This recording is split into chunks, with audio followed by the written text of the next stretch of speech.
이번 편에서는 하나님에 대한 이해에 대해서 생각해 봅시다. 일신론과 양태론. 첫 번째로 일신론에 대한 내용입니다. 일신론은 하나님이 오직 한 분이라는 내용인데, 결국 일신론은 유대교와 같은 성부 하나님만이 신이라고 여기거나 우리가 삼위일체 하나님이 사실은 한 분이라는 양태론적인 방향으로 나가는 것입니다. 양태론이라는 것은 하나님의 모습이나 형태가 변하여 구약에서는 성부 하나님으로 계시다가 복음서 시대에는 성자 하나님으로 오셨고 오순절 이후에는 성령 하나님으로 변하여 우리에게 나타났다고 여기는 것입니다.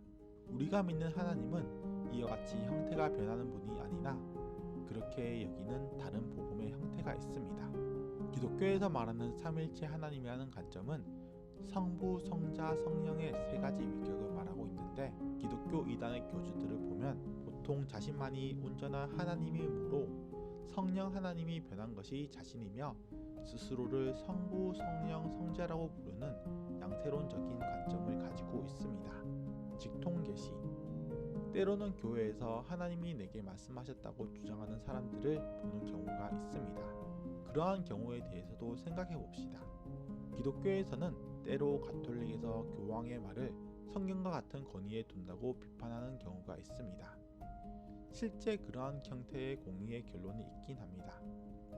그러나 가톨릭에서 교황이 한 모든 말을 성경의 권위로 인정하는 것이 아니라 교황이 어떤 말을 성경적이라고 확고히 선포한다면 이 말이 성경적으로 실제 옳은지 그른지를 추기경을 비롯하여 여러 성경학자들이 성경의 내용을 바탕으로 검토를 하고 난 이후에 하나님의 말씀이라고 인정을 하게 됩니다. 그러나 신사도 운동을 비롯하여 직통계시를 주장하는 사람들은 자신의 말이 하나님이 하신 말씀, 곧 성경과 같은 권위로서 쉽게 인정해버리는 문제가 있습니다.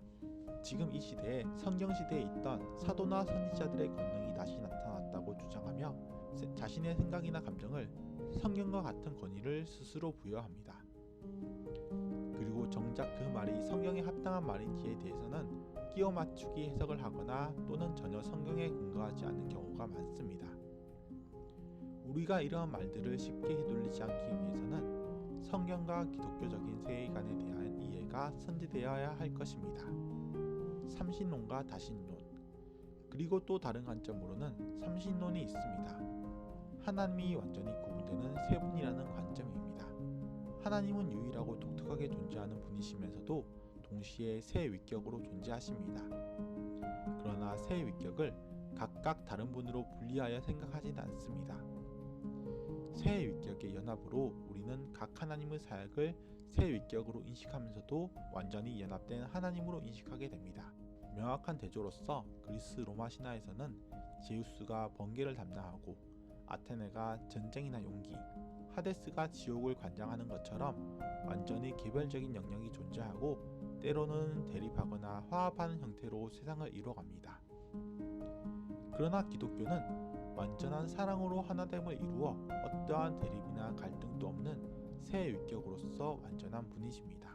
각 하나님별로 성부 하나님은 우리를 심판하시지만 그 안에서 말씀이신 성자 하나님과 운행하시는 성령 하나님도 관여하시고, 성자 하나님이 우리의 죄를 대속하시지만 그 안에서 성부 하나님의 계획하심과 성령 하나님께 이끌리어 이루어지고, 우리의 구원도 성부 하나님의 계획하심과 성자 하나님의 대속하심과 우리 안에 하나님께 이끌어 주시는 성령 하나님으로 말미암아 이루어집니다. 이러한 신의 개념은 기독교 외에서는 볼 수 없으므로 어떠한 것으로도 대신 설명할 수 있는 것이 없습니다. 범신론. 우리는 하나님이 모든 곳에 계신다고 말합니다.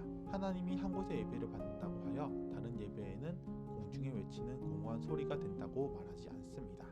그렇다면 반대로 모든 것 가운데 하나님이 계심으로 세상의 모든 것이 곧 하나님이라는 의미일까요? 하나님은 세상 모든 것 가운데 하나님의 성품을 보이실 수는 있습니다. 그러나 하나님과 온 세상은 분명한 차이점이 있습니다. 온 세상은 피조물이고 하나님은 창조주라는 것입니다. 하나님은 온 세상보다 크십니다. 온 세상을 통해 하나님을 경험하고 볼 수는 있지만 이 세상에서 경험할 수 있는 하나님은 곧 모든 하나님의 성품이나 특성이 아닐 것입니다. 더욱이 우리 개인은 그 그 하나님의 성품 중에 극히 일부만을 알 수 있고 천국에서조차 우리는 영원히 하나님을 새로이 깨닫고 그 아름다움에 감격하게 될 것입니다. 그렇기에 실제로 나와 옆 사람이 경험한 하나님이 동일하지 않은 부분도 있을 것인데 옆 사람이 믿는 하나님과 내가 믿는 하나님이 동일한 하나님인지를 어떻게 알 수 있을까요? 만일 내가 믿는 하나님만이 맞다고 말한다면 옆 사람의 하나님은 다른 하나님이 아닌가에 대해서 생각하게 됩니다.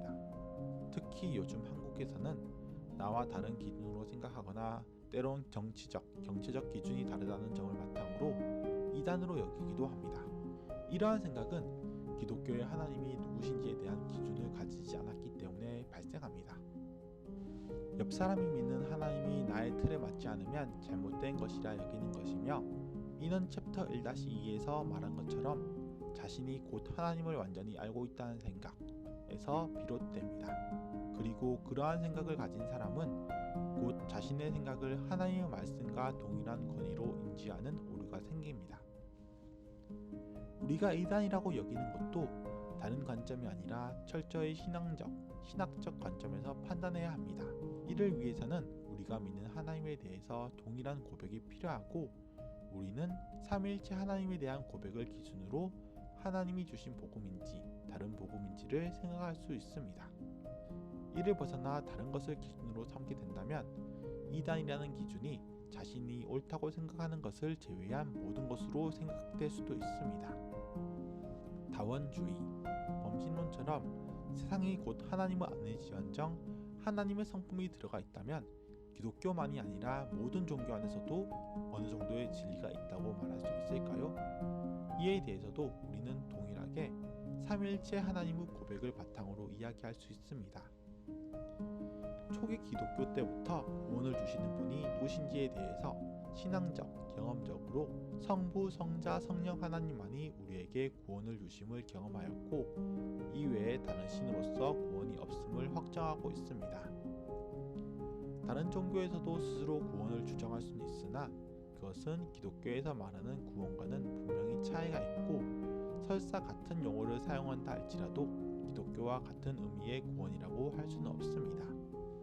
몇 차례에 걸쳐서 삼위일체를 반복하여 강조하였듯이 저의 신학에 대한 개념은 보수적이라서 삼위일체가 모든 기독교의 시작이라고 생각합니다. 그렇기에 기독교에서 삼위일체는 단순히 기독교의 교리라고 부르지 않고 기독교의 신비라고 부릅니다. 모든 기독교의 바탕인 것입니다. 사실 신앙의 진보와 보수를 가르는 것은 불가능하겠지만 굳이 말하자면 복음을 삼위일체 교리 안에서만 고려하기 때문에 보수적인 신앙관이라고 할 수 있겠습니다. 다음 두 편에서 사회에 대한 내용은 진보적인 것처럼 보일지 모르겠지만 하나님의 형상을 가진 사람, 그 생명을 지키기 위해서 고민해야 한다는 점에서 저의 관점이 오히려 보수적이라고 생각합니다. 교리가 필요 없다거나 무시하고 세상을 바라보자는 신앙은 반대로 진보적이라고 할 수 있을 것입니다. 용서받지 못하는 죄. 마가복음 12장 32절에서 다른 죄는 용서받을 수 있으나 성령을 모독하고 거스르는 경우에는 용서받지 못한다고 말합니다. 그리고 이 성령을 거스르는 것이 무엇인지에 대해서 보통 교주들은 자신의 뜻을 거스르는 것을 성령을 거스르는 것과 동일시 말하곤 합니다. 그리고 어떤 특정한 죄는 다른 죄보다 더 높은 단계에 있는 것처럼 인용하여 하나님 앞에 죄의 단계가 있는 것처럼 말합니다. 다시 용서받지 못하는 죄에 대해서 생각한다면 예수님의 대속으로도 용서하지 못하실 죄가 있다는 의미이니 하나님의 능력이 무한하지 않고 성령을 모독하는 것 앞에서는 멈춘다는 의미일까요? 이에 대한 이야기를 하기 위해서 먼저 죄와 하나님의 관계에 대해서 이야기해 봅시다. 죄와 하나님의 관계를 비유하자면 마치 빛과 그림자 같습니다.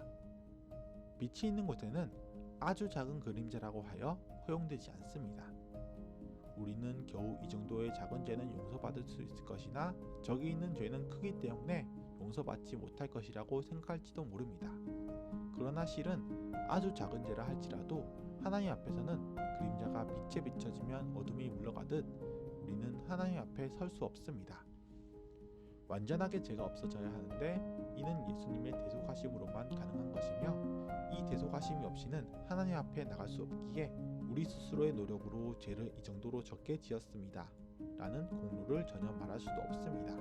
우리가 하나님 앞에 다가갈수록 우리는 우리의 죄가 얼마나 크고 절망적인가를 깨달으며 하나님 없이는 구원받지 못할 것을 알게 될 뿐입니다. 성령 하나님은 우리에게 구원을 주십니다.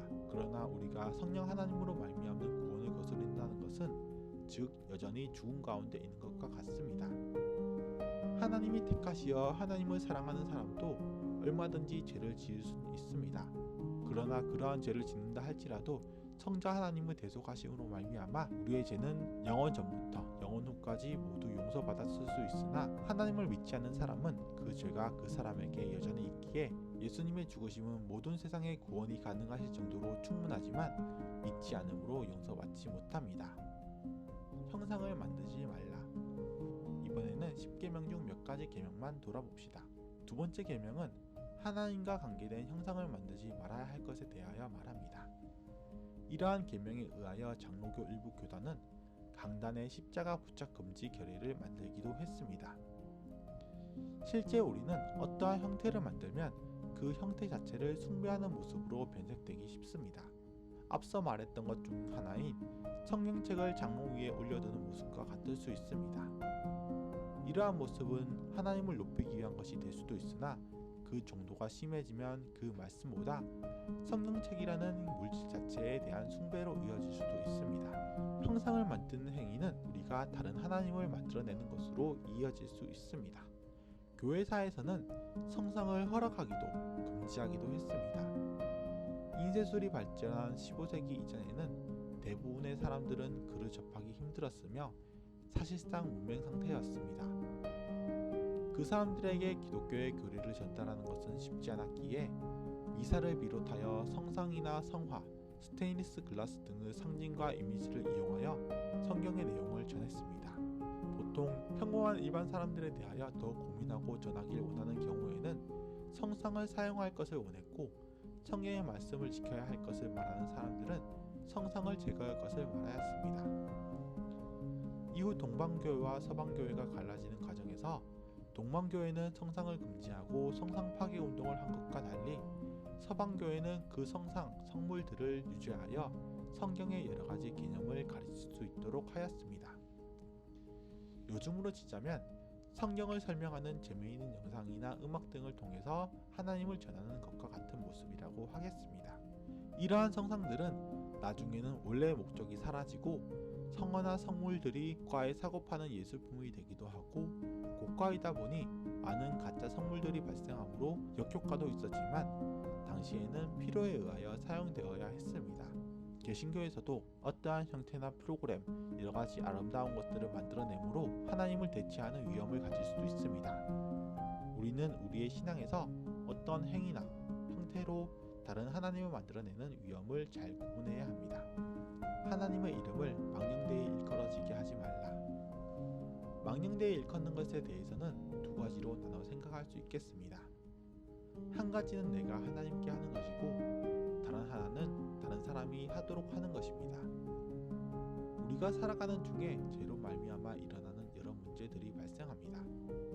이에 대해서 우리는 하나님께 공의롭지 않다고 원망하고 책임을 돌리기도 합니다. 그러한 모습에서 하나님의 은혜와 사랑을 잊고 우리 눈앞의 문제들에 목이 메여 하나님은 먼저 사랑을 주신 분이라는 것을 망각하고 원망할 수 있습니다. 물론 어려운 상태에서 고통을 호소하는 것 자체가 잘못이라고 할 수는 없습니다.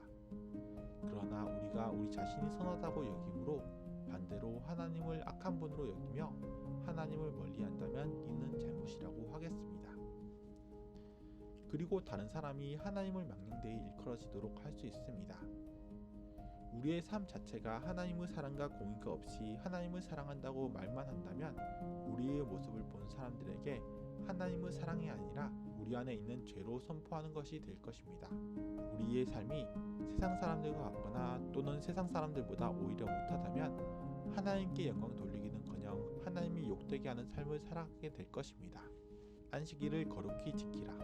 최근에는 일주일에 대한 표준이 점차 바뀌어 월요일이 일주일의 첫날, 일요일이 마지막 날인 것으로 변화되고 있지만 얼마 전까지만 해도 일주일의 마지막이 토요일이며 일요일이 일주일을 시작하는 요일이었습니다. 그리고 안식일은 일주일의 마지막에 해당되는 토요일을 의미합니다. 그리고 유대인들의 하루는 지금 사용하는 24시간제를 사용하지 않았으며 자정이 아닌 전날 저녁부터 다음날 해가 질 때까지를 하루의 기준으로 잡았습니다. 금요일 저녁부터 토요일까지가 안식일에 해당된다는 것입니다. 지금은 우리의 주일은 날짜 자체도 다르며 그 의미가 완전하게 안식일을 계승한다고 볼 수 없으므로 지금의 주일은 안식일과 동일하지 않습니다. 주일은 안식일이라기보다는 예수님이 금요일 고난을 받으신 이후 사흘간 사망 가운데 계시다가 다시 부활한 날을 기리기 위한 것입니다. 예수님의 부활 이후 모든 날이 예수님이 승리하신 날이기에 매일을 예배로 드렸으나 종교적인 규례가 정해지는 과정에서 매주 주일을 예배를 드리는 날로 결정하게 되었습니다. 안식일에 대한 의미를 예배에 참석하는 날이 아니라 좀 더 넓은 의미에서 이해를 해봤으면 합니다. 챕터 2-2에서 말한 것처럼 안식일은 하나님이 세상을 만드신 이후 세상이 하나님의 뜻대로 운행되는 날, 즉 온 세상이 하나님의 운행하심을 인정하는 날이라고 할 수 있습니다. 우리는 세상에서 우리의 힘과 노력으로 먹고 사는 것이 아니라 하나님이 세상을 운행하심으로 먹이시고 채우심으로 말미암아 살아가는 것입니다. 안식일이 그날에 우리가 일을 하는지 아닌지와 같은 율법적인 의미가 아닌 우리 삶을 통하여 하나님이 주인 되심을 인정하는 날이라고 할 수 있습니다. 어떤 행위를 하는지 여부가 아니라 결국 하나님을 경외하고 사랑할 것을 말합니다. 결론, 우리는 하나님에 대한 잘못된 인식을 가지는 경우가 많습니다. 잘못된 이해는 이단이라서만이 아니라 우리가 하나님에 대한 충분한 관심을 가지지 않는 것이 원인이 되기도 합니다. 바른 복음에 대하여 고민해야 되는 이유는 우리가 이단을 피하기 위한 것만이 아니라 우리가 하나님을 사랑하는 삶을 살아가기 위한 것입니다. 더 많은 사람들에게 공유되기 위하여 구독과 좋아요를 꼭 부탁드립니다. 그리고 아는 지인들에게도 추천 부탁드리겠습니다. 궁금한 점이나 함께 나누고 싶으신 것이 있으시면 댓글로 남겨주세요. 참고하여 더 좋은 자료로 보답드리겠습니다. 이번 영상도 보아주셔서 감사합니다.